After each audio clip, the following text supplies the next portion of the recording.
Good afternoon, everyone. So today we are going to discuss something about nucleotides and nucleic acids. Nucleic acids and their roles we're going to discuss. And initially, first check what are the different nucleic acids in our body. There are two different kinds of nucleotides in our body. One is DNA and another one is RNA. So these are two types of nucleotides. Huh. So these are two types of nucleic acids. So this is deoxyribonucleic acid, deoxyribonucleic acid,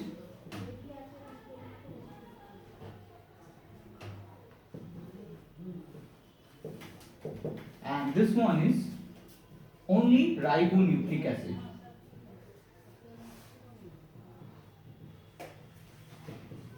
Now, if we look at the basic structure of nucleic acid, we can see that it has three major components. So nucleic acids have nucleic acids are made up of units which are called nucleotides. So nucleotides are the basic unit of nucleic acids. So this comprises three major components, 1, 2 and 3. The first one is a pentose sugar,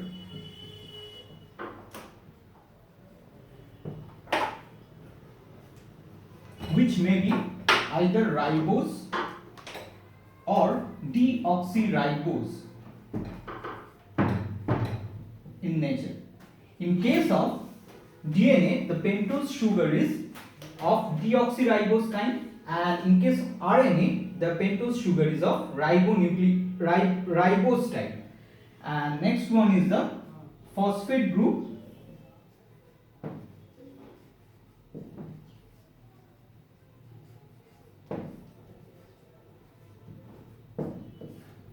and the third one is the nitrogenous bases.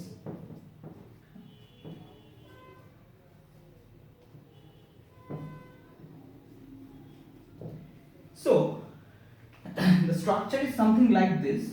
So suppose this is the pentose sugar,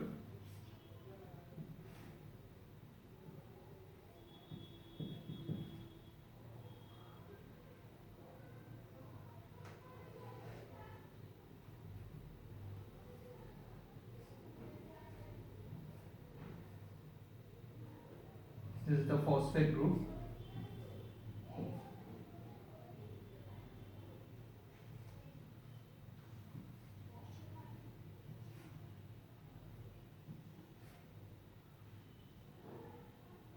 so this is a 5-membered ring, that's why it is called a pentose sugar.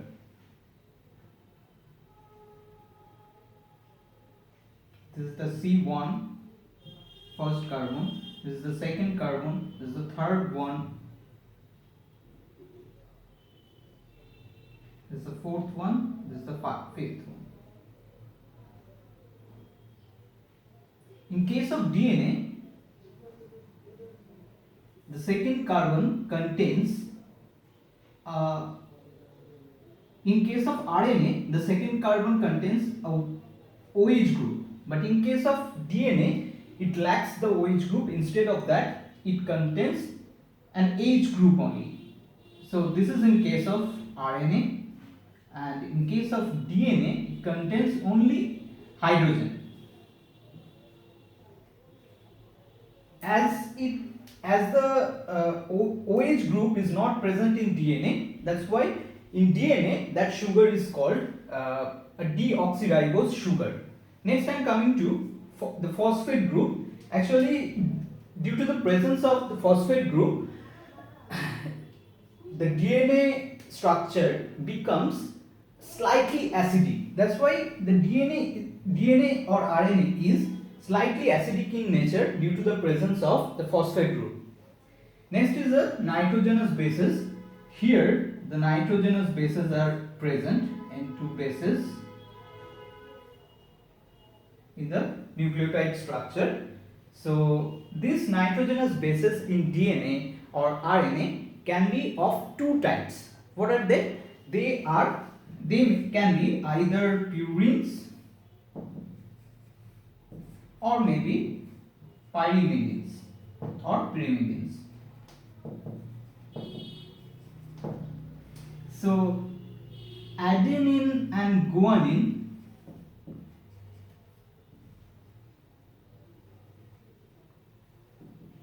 are two such nitrogenous bases which are purines, and in pyrimidines there are two types of nitrogenous bases which are thymine, cytosine in case of DNA. So these two types of nitrogenous bases are present in case of DNA, but in case of RNA, thymine or the T base is not present. Instead of thymine in RNA, uracil is present. It is represented as U. So these are the nitrogenous bases which are present in nucleic acids. In case of DNA, there are four bases which are adenine, guanine, thymine and cytosine, and in case of RNA there are also four bases which are adenine, guanine, cytosine and uracil, but not thymine in case of RNA. Now let us have a closer look into how DNA structure is formed. As I told earlier, nucleotides are the basic units or the basic components of the DNA structure or the nucleic acid structure. Like you must have seen many large buildings which are composed of very small bricks. So nucleotides are just like that. Nucleotides actually forms the enormous DNA structure by joining together with the help of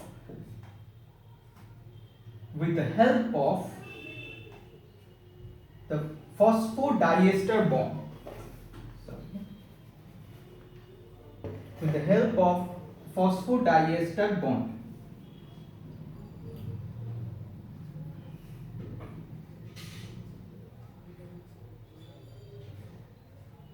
So the structure of the phosphodiester bond actually hold the whole DNA structure like this only.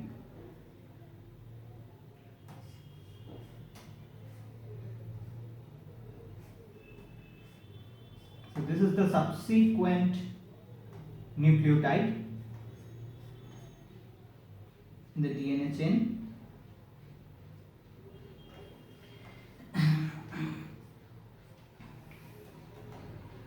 And this bond is called phosphodiester bond.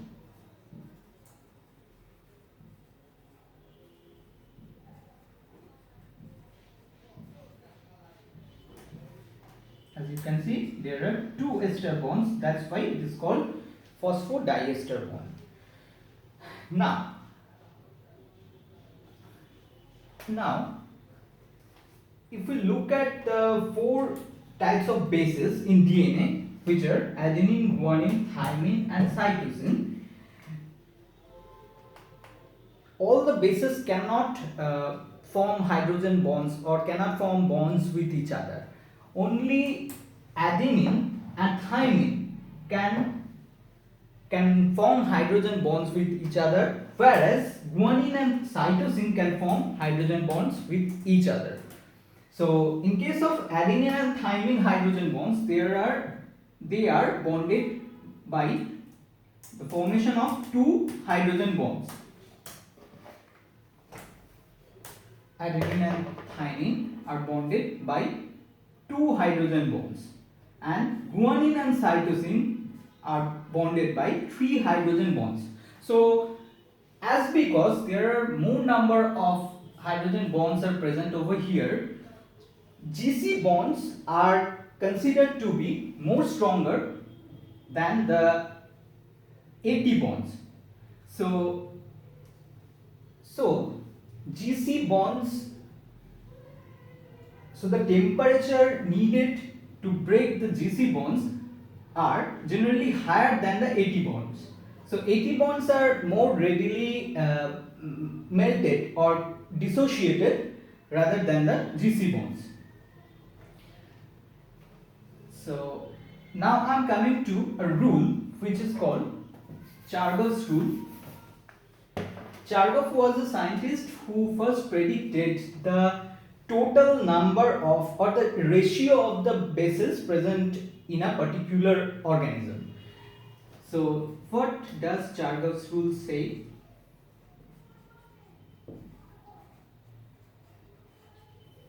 It says that in a particular organism the total number of purines are equal to the total number of pyrimidines,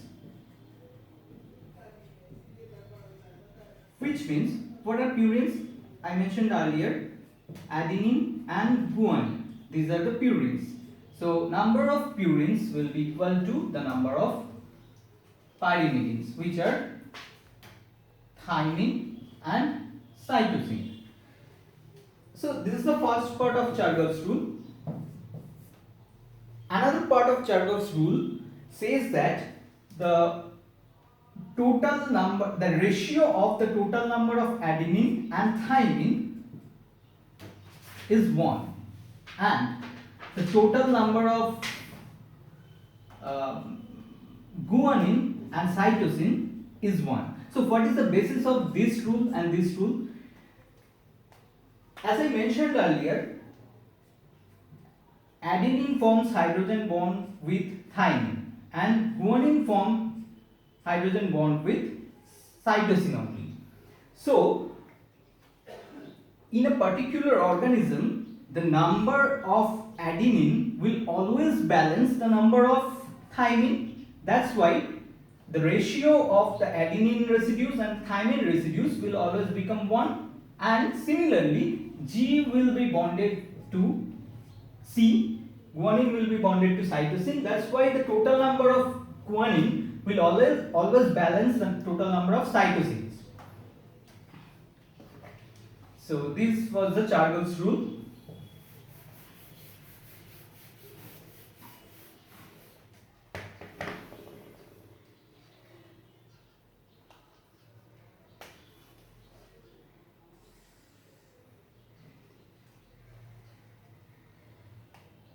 Now let us look at the DNA structure. I am trying to draw a DNA structure over here. As we know that DNA is a double helical structure. DNA has a double helical structure. It comprises of 2 strands. So these are the 2 strands of DNA which are forming a double helical structure, and this double helical structure is formed by a sugar phosphate backbone. So this is the sugar phosphate backbone of one strand, and this is the sugar phosphate backbone of the another strand. And here the bases are present, nitrogen bases are present, which are hydrogen bonded with each other. Like I'm saying few representative cases, like this is ATA and this is T. So this is not visible over here. So they will be bonded by 2 hydrogen bonds, and suppose this is G and this is C. So they will be bonded by 3 consecutive hydrogen bonds. So like this, there are hydrogen bonds between the nitrogen bases which actually holds the two strands of DNA. So these are the hydrogen bonded nitrogen bases which actually holds the two strands. So in this way the double helical structure of DNA is formed, and here two types of groups can be formed. So this is the bigger one, which is called major group,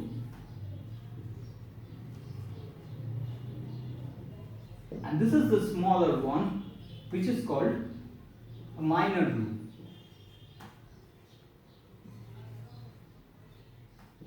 Now, during several processes which involves DNA,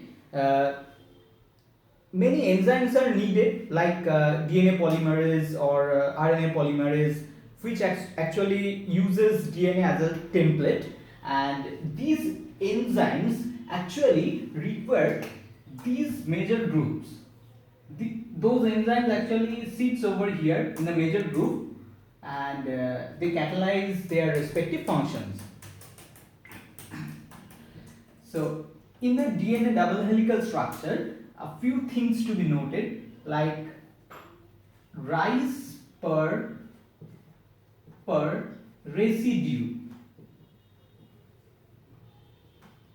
Rise per residue. Residue means each nitrogen bases, each nucleotide is considered to be a residue. So rise per residue is considered to be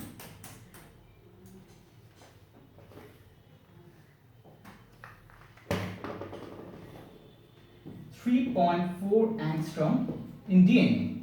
That means, suppose this is an AT bond and this is a GC bond.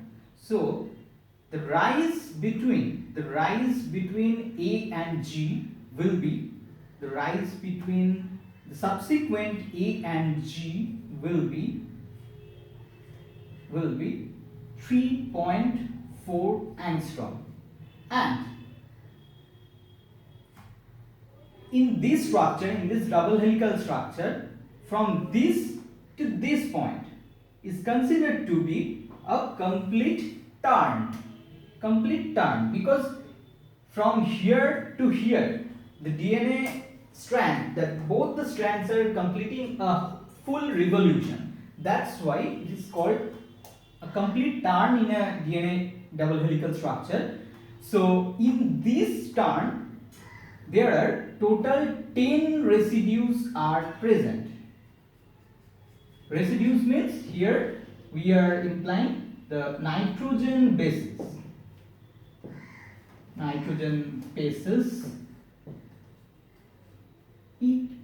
Each nitrogen base or each nucleotide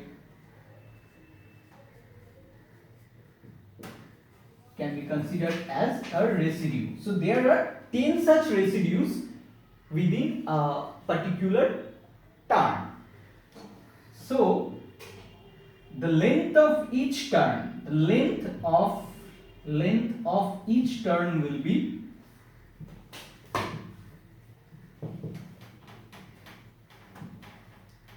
be 3.4 angstrom into 10. That means 34 angstrom will be the length of this whole turn, the rise of this whole turn.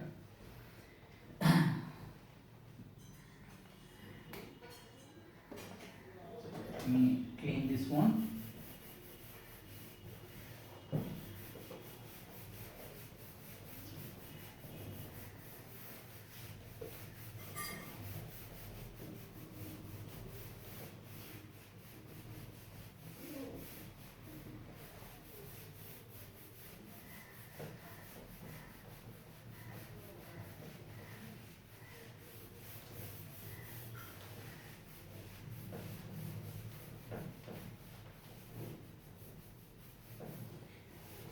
Now, in human body and in the system of all kinds of animals and plants, the main role of these nucleic acids are actually passing on genetic information from one progeny to the another one.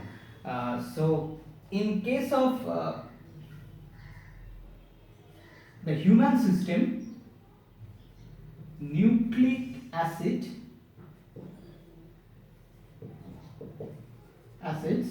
passes on genetic information, and this process actually involves the conversion of interconversions of DNA to RNA to protein. Why I am saying interconversion? Because sometimes this sequence is not followed in this way. Sometimes RNA can be used as a template to form DNA. So that's why I'm calling it interconversion, and these types of conversion or interconversions are termed as central dogma.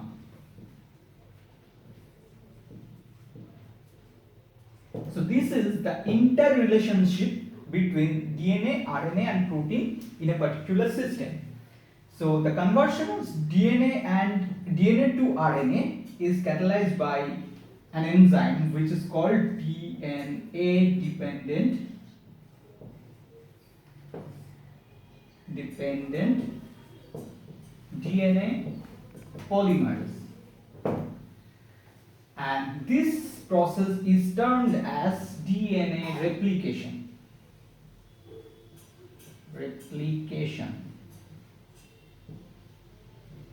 So this is the formation, DNA replication is the formation of identical copy of DNA, and this formation of DNA to DNA, the identical copy of DNA from DNA, is termed as DNA replication.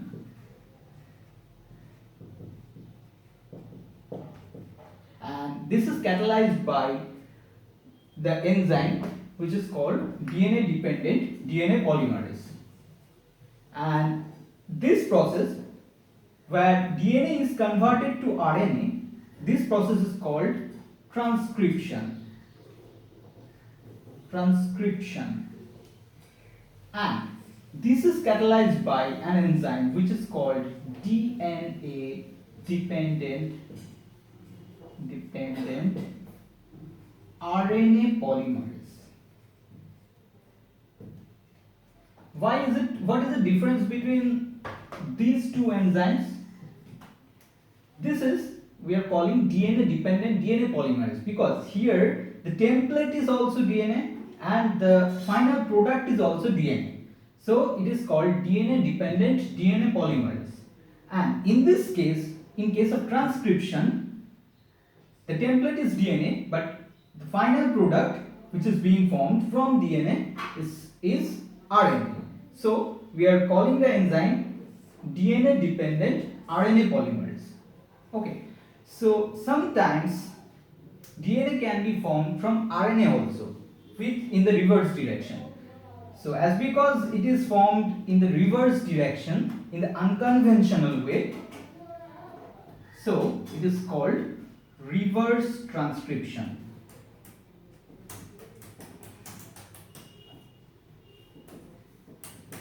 This is called reverse transcription, and this is catalyzed by an enzyme. You can say it from the previous concept, which is RNA dependent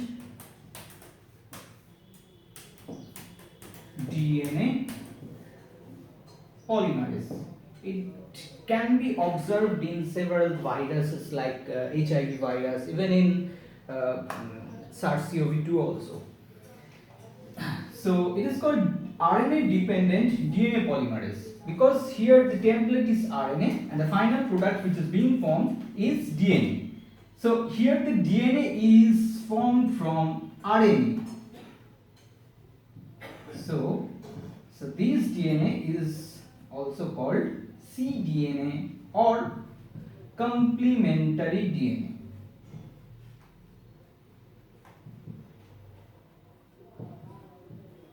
Okay, so we have learned the interrelationship between DNA and RNA so far, and also the relationship between DNA to another DNA also. And now we need to learn the interrelationship between RNA and protein. So the formation of protein from RNA is another important step in the central dogma, which is called translation. Translation. So as I said earlier, nucleic acids play an important role in passing on the genetic information or the genetic encryption from one level to another level, from DNA via RNA to protein. So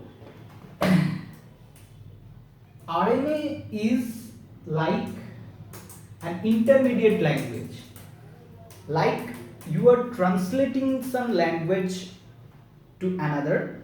You are translating Spanish from Bengali, so you need to have an interpreter. So this step is just like that. So suppose this is the first language and this is the final language.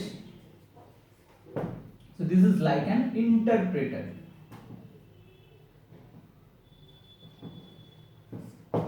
Through which the first language is translated to the final one. So this process is, that's why called translation. And this is, and in this step, the presence of the small and large subunit of ribosome, small and large subunit of ribosome is essential.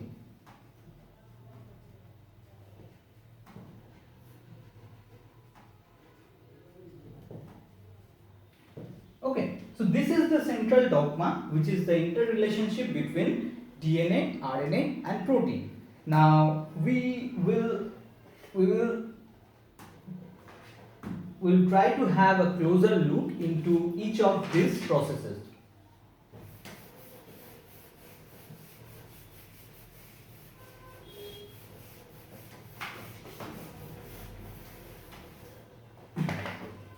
So first we will try to start with the process which involves the conversion of DNA to DNA. What is it called? It is called replication. Okay, so this is the multiplication, or it is the multiplication of DNA from through which one copy of DNA is converted to two copies. Okay, so if there are, so this is a doubling process. So if there is say 4 copies of DNA in the beginning, so after replication mechanism it will become 8 copies, right? So replication involves a formula which is 2 to the power n, where n is the number of cycles. So say at the beginning of the first cycle there are 2 DNA, so and there are total say 4 cycles or 4 generations. So after 4 cycles of replication, the number will become 2 to the power 4. It's the initial. The final one becomes, so 2 to the power 4 will be the number of DNAs after 4 cycles of replication. Okay. So this is just the multiplication or doubling of DNA copies.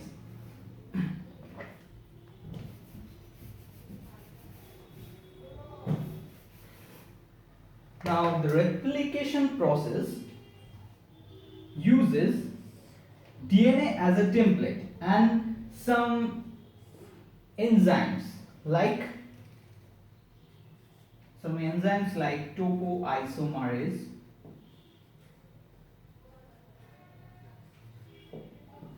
to helicase, SSB proteins for DNA dependent DNA polymerase, and ligase. So we will discuss the roles of these enzymes during the process of replication. So DNA comprises of two strands in two different directions. Say these are the two strands. One is 5 prime to 3 prime, and another is 3 prime to 5 prime. So what are those? What are 5 prime and what is 3 prime? It is actually denotes the orientation of the phosphate group and the OH bond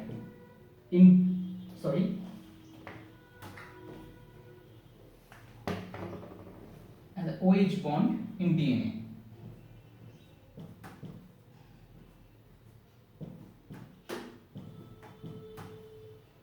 So this is the basic structure of nucleotide, which is the building block of DNA or RNA. So in case of DNA, if we consider each nucleotide as this, so it has a ribose sugar in its structure. This is the N2 base. This is the it contains a ribose sugar in its structure, which is this one. Is the pentose sugar. The numbering starts from the carbon 1, 2, 3, 4, and this one is 5. So as we can see, this is the 5th carbon and this is the 3rd carbon with which an OH group is attached. This OH group is nothing but the extension of the previous phosphodiester bond.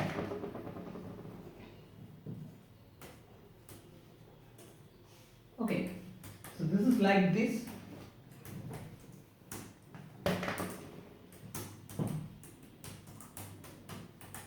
This is the next or the previous nucleotide.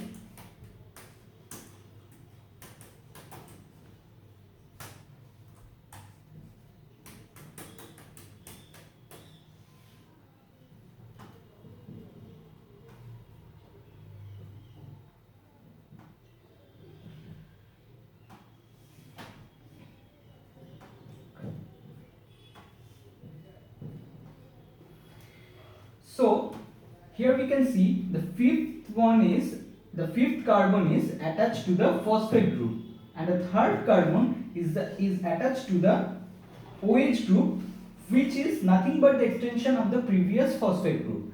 That's why whenever the new nucleotide adds to the growing nucleotide chain via these kind of phosphodiester bonds,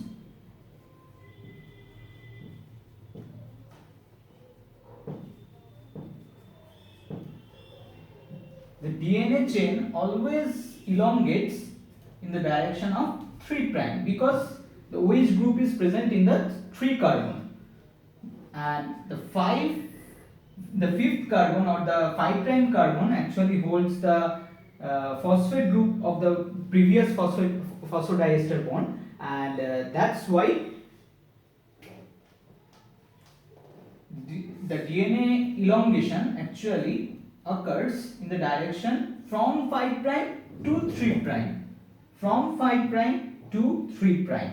Okay, because the OH group is present over here, so whenever the new phosphate group comes over here, it reacts and forms a phosphodiester bond with this OH group, removing one hydrogen atom from here.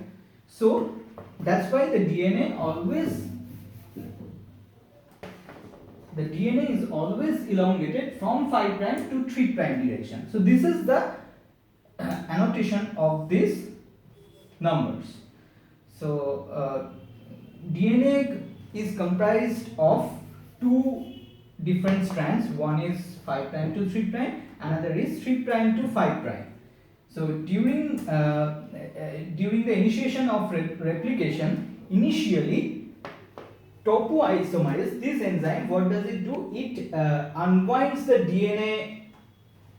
DNA helical structure. DNA helical structure is being unwinded by the enzyme topoisomerase by a single stranded cut or single stranded nick. Suppose the topoisomerase enzyme cuts over here, and because of this cut the helical structure is somehow disrupted and the DNA becomes linear one. And in the next step, helicase enzyme comes to play its role, and it actually sits over here and starts melting the DNA double strand. Melting means dissociation. Melting means dissociation. Dissociation of what? Dissociation of hydrogen bonds. So any kind of melting, whenever we are calling melting of ice, what does really happen?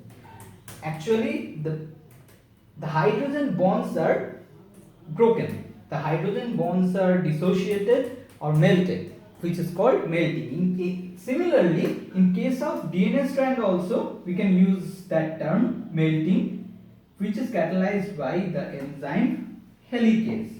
So it melts or dissociates two DNA strands. This is the 5 prime to 3 prime, and this one is the 3 prime to 5 prime strand. So in one strand, a short fragment of nucleotide is attached. Sorry, not here. A small fragment of nucleotide is attached, which has orientation of 5 prime to 3 prime. This short fragment of nucleotide is called primer because it primes the replication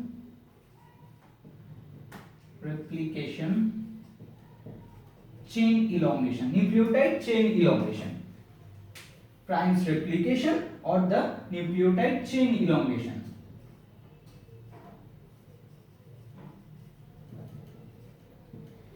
Okay, so what does it provide? It provides a free 3 prime OH group where new nucleotide can come and join. So the joining of new nucleotides in this growing chain is catalyzed by an enzyme which is called DNA dependent DNA polymerase, which is a key enzyme in the process of replication. Now there may rise a question that after dissociation of these two strands, they may reannul. Yes, it may happen. So in order to prevent that, a few proteins help to ensure the reassociation of these two strands. These proteins are called SSB proteins. SSB proteins actually binds to the dissociated strands, and they ensure the complete dissociation of these two strands. Okay, so SSB proteins actually doesn't allow two strands to reannul. So in one strand the elongation, nucleotide chain elongation proceeds like that, and in another strand, which is this strand, in this strand short fragments of RNA primers are attached over here, and here the elongation process is somehow interrupted, and this occurs in a fragmented way. So these fragments are called Okazaki fragments. Okazaki fragments. And this strand is called lagging strand.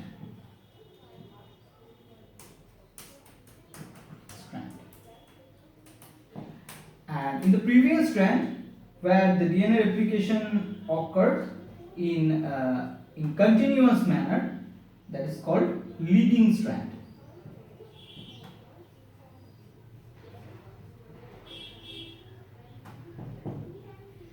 So this process was actually first invented or demonstrated by an eminent scientist whose name is actually two eminent scientists who are Michelson and Stahl.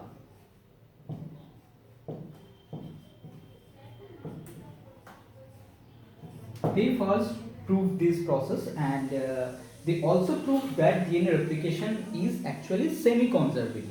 Semi-conservative means in DNA replication, in each cycle or in each generation, one strand is always remain constant from the parental generation, and always a new strand comes in the offspring or the new generation.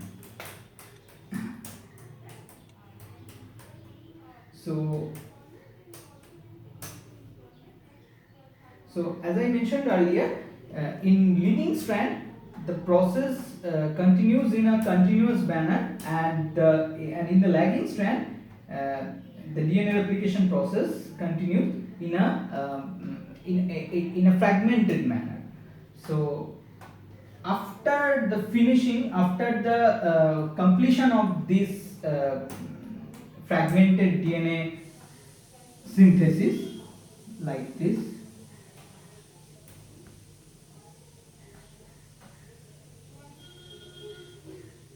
fragmented DNA synthesis, like these are the gaps.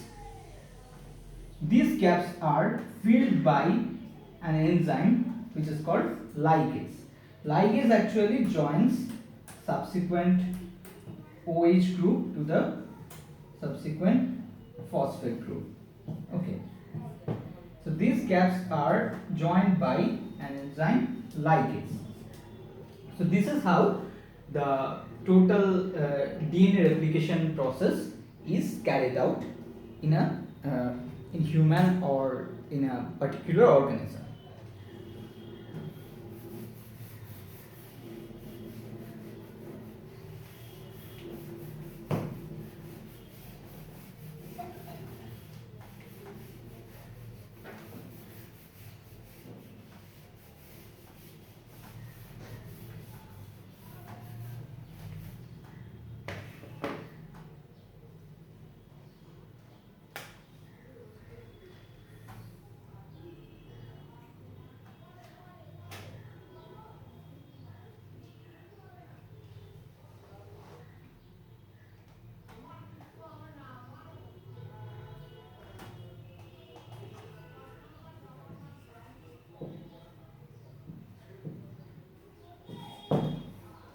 अच्छा, तो मैं आज nucleic acid के बारे में कुछ बोलने वाला हूँ। न्यूक्लिक एसिड होता है हमारा बॉडी का बिल्डिंग ब्लॉक। ये क्या करते हैं, ये जो जेनेटिक इंफॉर्मेशन होता है, ये एक जनरेशन से अगला जनरेशन में ये पास ऑन करता है। तो न्यूक्लिक एसिड दो तरीका का होता है। एक को बोलता है डीएनए और दूसरे को बोलता है RNA. DNA means deoxyribonucleic acid and RNA means ribonucleic acid. Okay, so nucleic acid का जो बेसिक बिल्डिंग ब्लॉक होता है उसको न्यूक्लियोटाइड्स बोलता है, न्यूक्लियोटाइड्स। न्यूक्लियोटाइड्स का जो बेसिक स्ट्रक्चर है उसको अगर हम देखें तो इसका 3 कंपोनेंट्स होता है। क्या? पहला वाला जो है वो उसको पेंटोज शुगर बोलता है। पेंटोज शुगर 2 टाइप्स का होता है, 2 तरीका का होता है पेंटोज शुगर। एक है डीऑक्सीराइबोज शुगर और दूसरा है ribose sugar. Next one is pentose sugar, उसके बाद है phosphate group, phosphate group, and the third one is nitrogen basis. Okay, so ये 3 चीजों को लेकर न्यूक्लियोटाइड्स फॉर्म होता है। न्यूक्लियोटाइड्स क्या होता है? न्यूक्लियोटाइड्स होता है न्यूक्लिक एसिड का बिल्डिंग ब्लॉक। जैसे कि छोटा छोटा ईंट मिलाकर मकान होता है, वैसे ही ये छोटा छोटा स्ट्रक्चर्स न्यूक्लियोटाइड्स को लेकर न्यूक्लिक एसिड होता है। सो न्यूक्लिक एसिड क्या होता है? Basically are the polymers of this nucleotides. Okay, polymers means a multi component structure. So बहुत सारा न्यूक्लियोटाइड्स आपस में जुड़कर न्यूक्लिक एसिड फॉर्म करता है। तो इनमें 3 मेन कंपोनेंट्स होता है। The first one pentose sugar. Pentose sugar दो तरीका का होता है, एक डीऑक्सीराइबोज शुगर और एक राइबोज शुगर। ये अगर हम स्ट्रक्चर को ड्रॉ करें तो इसको पता चलेगा। So this is the pentose sugar structure. Pentose sugar structure क्यों बोल रहा है? ये 5 कार्बन एक रिंग है, इसलिए इसको पेंटोज शुगर बोला जाता है। तो इसमें 3 कंपोनेंट्स होता है। मैं बोला ये है the sugar part, the pentose sugar part. यहाँ पे फर्स्ट कार्बन होता है ये सेकेंड कार्बन, ये थर्ड, ये फोर्थ, और यहाँ पे एक 5th कार्बन रहता है। तो CH2OH होता है एक्चुअली, बट यहाँ पे एक फॉस्फेट ग्रुप जुड़ा हुआ होता है, इसीलिए इसका स्ट्रक्चर ऐसा होता है।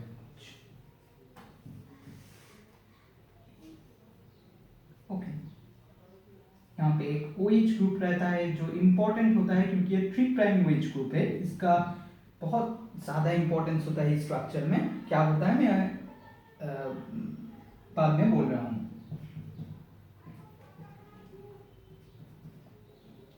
नाउ डीएनए स्ट्रक्चर और आरएनए स्ट्रक्चर ऑलमोस्ट सिमिलर ही होता है। कुछ डिफरेंस होता है जो बहुत इंपॉर्टेंट है, जो ये दोनों को आपस में अलग करता है। तो डीएनए स्ट्रक्चर में क्या होता है?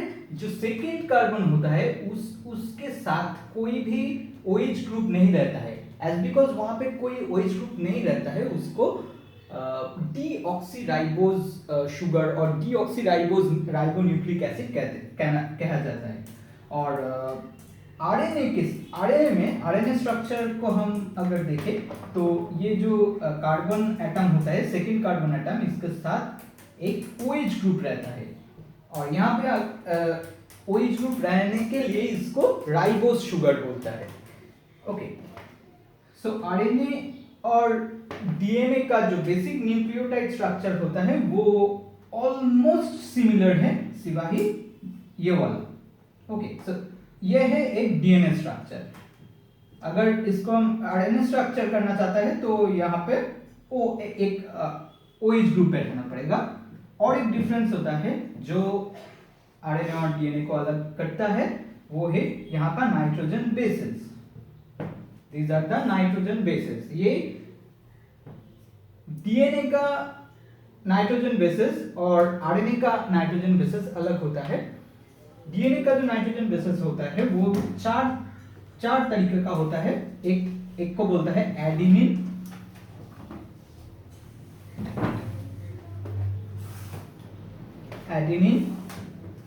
Guanine, thymine and cytosine.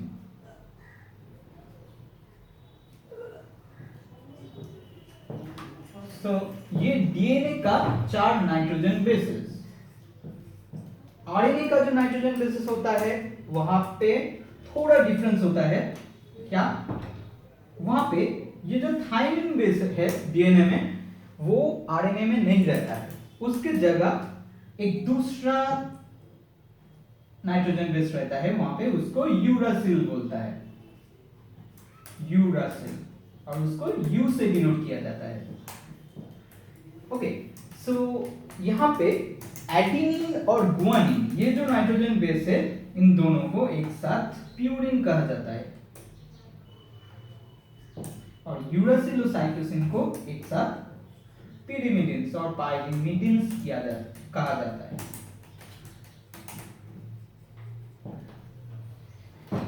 Okay, so DNA में क्या होता है, ये जो एडेनिन और थाइमिन ये आपस में हाइड्रोजन बॉन्ड फॉर्म करता है, और गुआनिन और साइटोसिन आपस में हाइड्रोजन बॉन्ड फॉर्म करता है।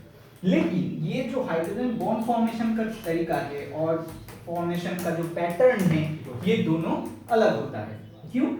जो एडेनिन और थाइमिन होता है, एडेनिन और थाइमिन जो होता है वो आपस में 2 हाइड्रोजन बॉन्ड से बॉन्डेड होता है, और गुआनिन और साइटोसिन के बीच में 3 हाइड्रोजन बॉन्ड रहता है। इसीलिए गुआनिन और साइटोसिन जो है उसका जो हाइड्रोजन बॉन्ड होता है वो ऑलवेज एडेनिन थाइमिन का और एटी बॉन्ड से ज्यादा स्ट्रॉन्गर होता है, क्योंकि यहाँ पे एक हाइड्रोजन बॉन्ड एक्स्ट्रा है। सो जब ये बॉन्ड ब्रेकेज की बात आता है तब एटी बॉन्ड को ब्रेक करने के लिए जितना एनर्जी रिक्वायर्ड होता है, जितना एनर्जी रिक्वायर्ड होता है एटी बॉन्ड को ब्रेक करने के लिए, जीसी बॉन्ड को ब्रेक करने के लिए उससे थोड़ा ज्यादा एनर्जी की जरूरत होता है। ओके, सिमिलरली आरएनए में भी ए और यू हाइड्रोजन बॉन्डेड रहता है, और ये दिखा गया कि ए यू बॉन्ड जो होता है इन तीनों बॉन्ड में से सबसे ज्यादा वीकेस्ट होता है, weakest bond, and this is the strongest one. ठीक है, तो ये गया आपस में नाइट्रोजन बॉन्ड का जो आपस में हाइड्रोजन बॉन्ड होता है उसका थोड़ा डिस्क्रिप्शन। अब हम देखेंगे कि डीएनए स्ट्रक्चर जो है वो एक्चुअली कैसा होता है। डीएनए का जो स्ट्रक्चर होता है उसको क्या बोला जाता है, उसको डबल हेलिकल स्ट्रक्चर बोला जाता है। डबल क्यों? हेलिकल हम देख ही पा रहे हैं क्यों, और डबल बोलता है क्योंकि इनमें 2 स्ट्रैंड रहता है, 2 डीएनए स्ट्रैंड रहता है यहाँ पे, एंड ईच स्ट्रैंड में शुगर फॉस्फेट बैकबोन तो होता ही है, और ये दोनों स्ट्रैंड आपस में हाइड्रोजन बॉन्ड से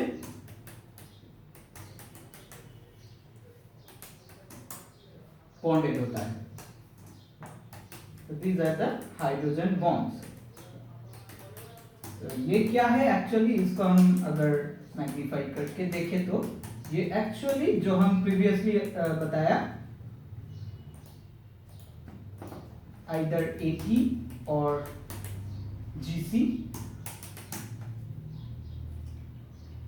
हाइड्रोजन बॉन्डेड नाइट्रोजन बेसिस है ये सब। तो डीएनए जो डबल हेलिकल स्ट्रक्चर होता है उनमें देखा गया कि एक रेसिड्यू दूसरे रेसिड्यू से कितना ऊंचा है, ये इसको रिप्रेजेंट किया जाता है राइज पर रेसिड्यू नाम का, राइज पर रेसिड्यू नाम का एक टर्म से। ओके, सो ये क्या होता है, कंसेक्यूटिव जो दो रेसिड्यू होता है, जो दो नाइट्रोजन बेसेस होता है, वो एक से दूसरा कितना ऊपर है, इसका रिप्रेजेंटेशन होता है। ये होता है यहाँ पे 3.4 एंगस्ट्रॉम। और ये जहां पे दोनों स्ट्रैंड एक दूसरे को क्रॉस कर रहा है, वहां का एक पॉइंट से दूसरा वाला पॉइंट का जो दूरी होता है, जो डिस्टेंस होता है, इस पार्ट को क्या बोलता है? इस पार्ट को एक टर्न बोलता है, टर्न बोला जाता है इसको। ओके, सो ये एक टर्न में 10 रेसिड्यूज होता है, 10 रेसिड्यूज प्रेजेंट होता है, means 10 nitrogen bases, 10 nitrogen bases, 10 base pairs, actually 10 nitrogen base pairs.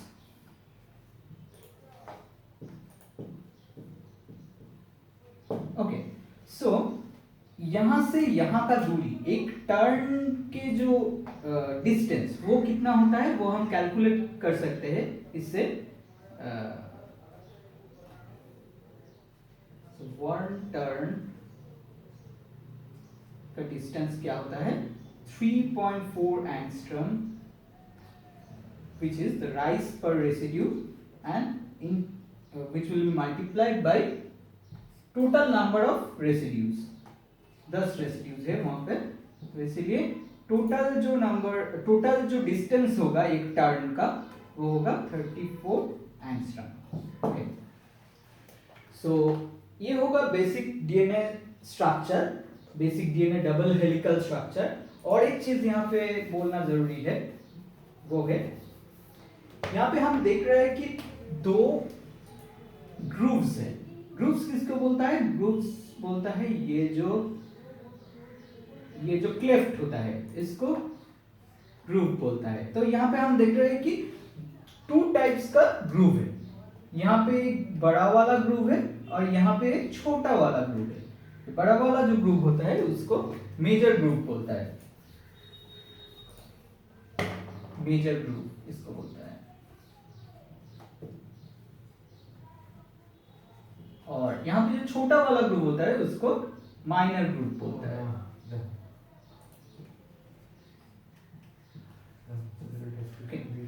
So DNA बहुत सारे मैकेनिज्म में काम में आता है, इंपॉर्टेंट रोल प्ले करता है। वो है रेप्लिकेशन एक होता है और ट्रांसक्रिप्शन होता है। सो ये सब मैकेनिज्म में जब डीएनए टेम्पलेट बन के काम करते हैं तो बहुत सारे एंजाइम्स डीएनए के ऊपर बैठता है, डीएनए के प्रॉक्सिमिटी में आता है, डीएनए के ऊपर बैठ के उसका काम करता है। तो ये सब एंजाइम्स को बैठने के लिए जगह जरूरी है, तो वो जगह देता है ये मेजर ग्रूव। सो ये जो मेजर ग्रूव होता है, यहाँ पे ही आके बहुत सारा एंजाइम्स बाइंड करता है और उसका काम करता है। जैसे कि अब सोचो topoisomerase, helicase, DNA polymerase, RNA polymerase और लाइगेज। ओके,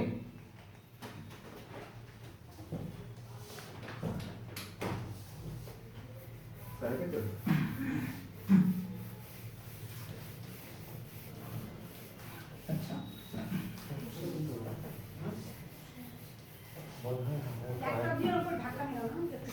सो किसी भी ऑर्गेनिज्म में, इंक्लूडिंग ह्यूमन ऑल्सो, किसी भी ऑर्गेनिज्म में डीएनए, आरएनए और प्रोटीन का जो इंटर रिलेशनशिप है वो बहुत इंपॉर्टेंट होता है। क्योंकि जनरली देखा जाता है कि डीएनए से आरएनए बनता है और आरएनए से जो डीएनए के अंदर जो जेनेटिक इंफॉर्मेशन था वो आरएनए होकर प्रोटीन में आता है। ठीक है, तो तो ये जो इंटर रिलेशनशिप होता है डीएनए, आरएनए और प्रोटीन के बीच का जो इंटर रिलेशनशिप होता है, इसको सेंट्रल डॉग्मा कहता है।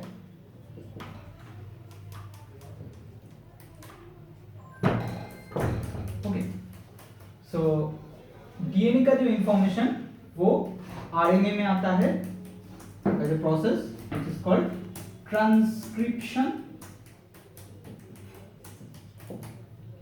और आरएनए का जो इंफॉर्मेशन वो ट्रांसलेशन से प्रोटीन में आता है। सोचो कि कोई इंटरप्रेटर एक लैंग्वेज से दूसरे लैंग्वेज में कन्वर्ट कर रहा है, ट्रांसलेट कर रहा है। ठीक उसी तरह से हमारा जो जेनेटिक इंफॉर्मेशन होता है, जो डीएनए में एम्बेडेड रहता है, वो इंफॉर्मेशन डीएनए से आरएनए होकर प्रोटीन में एनकोडेड होता है। ठीक है, पास ऑन होता है। तो इसी को ही सेंट्रल डॉग्मा कहता है। यहाँ पे और दो चीज बताना जरूरी है, जो कि डीएनए और एक प्रोसेस होता है जहां पे डीएनए से डीएनए रीजेनरेट होता है, डीएनए से डीएनए रेप्लिकेट होता है, मल्टीप्लाई होता है। तो इसी को क्या बोलता है? Replication, DNA replication. So this is the multiplication process. So यहां पे क्या होता है, मान लो कि अगर डीएनए का एक कॉपी शुरू में था, तो रेप्लिकेशन के बाद क्या होता है, वो 2 कॉपीज बन जाता है। तो ये जरूरी है, क्योंकि जब सेल डिवीजन होता है और जब ग्रोथ होता है कोई ऑर्गेनिज्म का, तब उसका न्यूक्लिक एसिड जो है, जो जेनेटिक मटेरियल है, उसका भी मल्टीप्लिकेशन जरूरी है। तो वो प्रोसेस होता है रेप्लिकेशन के दौरान। ठीक है, तो अच्छा, इसका एक फॉर्मूला है। सपोज यहाँ पे एक कॉपी नहीं था शुरू में सपोज 4 कॉपी था, तो ये रेप्लिकेशन के बाद कितना हो जाएगा? ये 8 हो जाएगा। ये अगर मान लो कि 8 था, वो 16 हो जाएगा। और सपोज सोचो कि मल्टीपल स्टेप्स ऑफ रेप्लिकेशन हो रहा है, मल्टीपल स्टेप्स ऑफ मल्टीप्लिकेशन हो रहा है, तो उसको कैसे डिनोट किया जाएगा? एक कॉपी से सोचो 2 कॉपी बन रहा है, फिर यहाँ का अगर मल्टीप्लिकेशन होगा तो वो 4 कॉपी बन रहा है, 4 से अगर मल्टीप्लिकेशन और रेप्लिकेशन हो रहा है तो 8 बन रहा है, और उसके बाद 16 बन रहा है। तो यहाँ पे देखो कितना साइकिल्स और कितना जनरेशन गया है। ये 1, ये 2, ये 3 और ये 4। तो यहाँ पे नंबर ऑफ साइकिल्स लिख लो 4।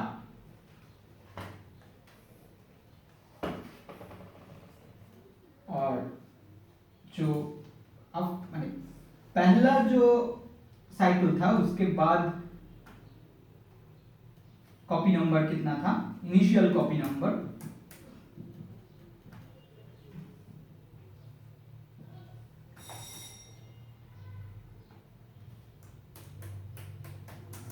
2। फाइनल कॉपी नंबर क्या होगा? 2 to the power of 4 means 60। सो यहां से ये फॉर्मूला आता है। ठीक है,